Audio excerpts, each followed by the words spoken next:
I want to start out this video with a warning to all the PC players out there. This game starts you out in character creation with a hot mic, meaning by default you can hear everyone and they can hear you. There's currently no push to talk button.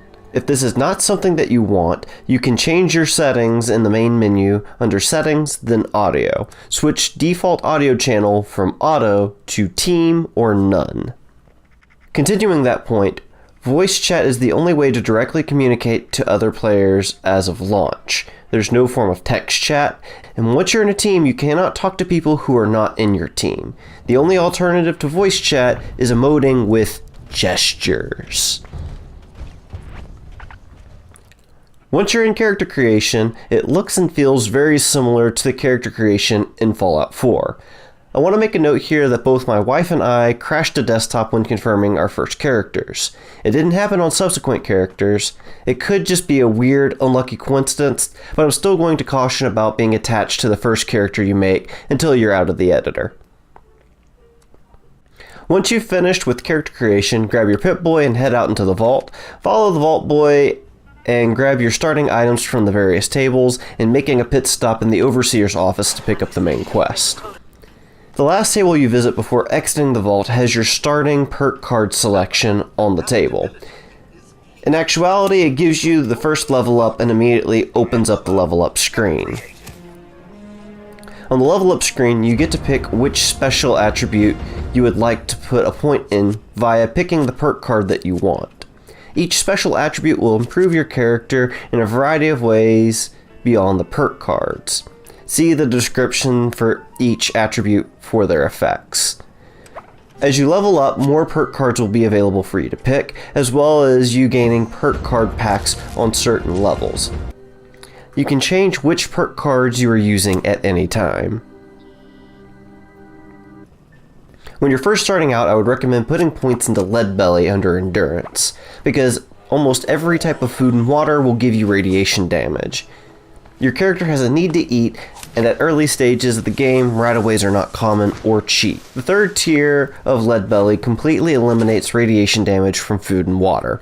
Also, Endurance increases your max health, which makes surviving the first couple of levels a little bit easier. Once you've made your choice in the level up screen, make sure to equip the card, and then head out of the vault.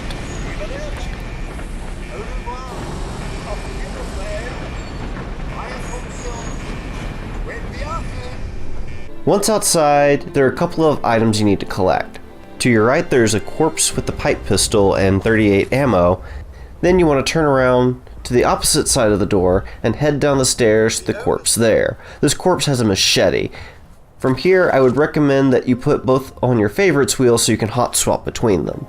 On PC, you can bring up the favorites wheel by pressing F, then mouse over the slot you want it in and press C, and find it on the list to the side. Once you're ready, start heading down the path to the bottom of the next set of stairs until you find the Overseer's camp. Once there, grab the stash and move to one of the workbenches and scrap all junk. Then put all the junk into your personal stash. Don't cram unscrapped junk into your stash, else you will fill it up quickly.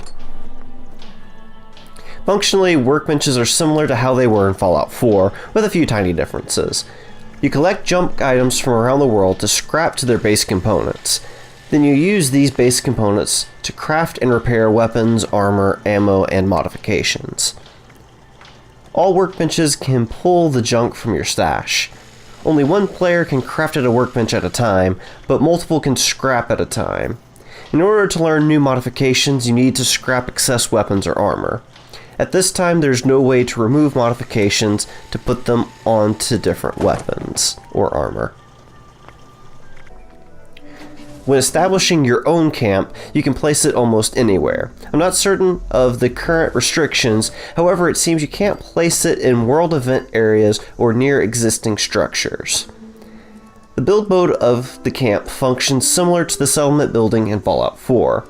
You take junk from your inventory and stash to create structures. A lot of different workstations, decorations, and alternate designs are locked, and you need to find blueprints in the world to unlock them. When you move your camp, it stores each separate structure as a blueprint for you to place back down. With this in mind, you'll have to pick a very flat area each time you place your camp, or minimize the foundation footprint of your structures and build vertically instead. I made the mistake of making my first structure's footprint too large and had to rebuild it. Luckily, there isn't any sort of punishment for this. You can simply convert stored blueprints back into their base components. VATS is activated by holding Q. It allows you to pick a target and attack with a certain percentage to hit.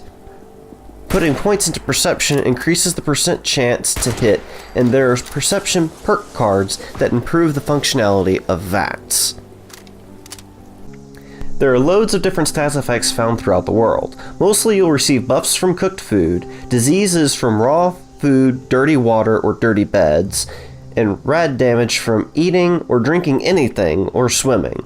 There are a few endurance perks that can affect this. For example, Leadbelly will reduce the rad damage you take from food. Thirst Quencher reduces disease chance from dirty water, and Iron Stomach reduces disease chance from raw food. There are also drugs that offer a mixed bag of buffs and debuffs, depending on which one you use. When you die, you enter a critically injured state in which other players have a short period to revive you. Once this period has lapsed, you die and respawn in a nearby location. When you die, the only thing that happens is you drop everything from your junk category. You do not lose any diseases, buffs, debuffs, or rad damage.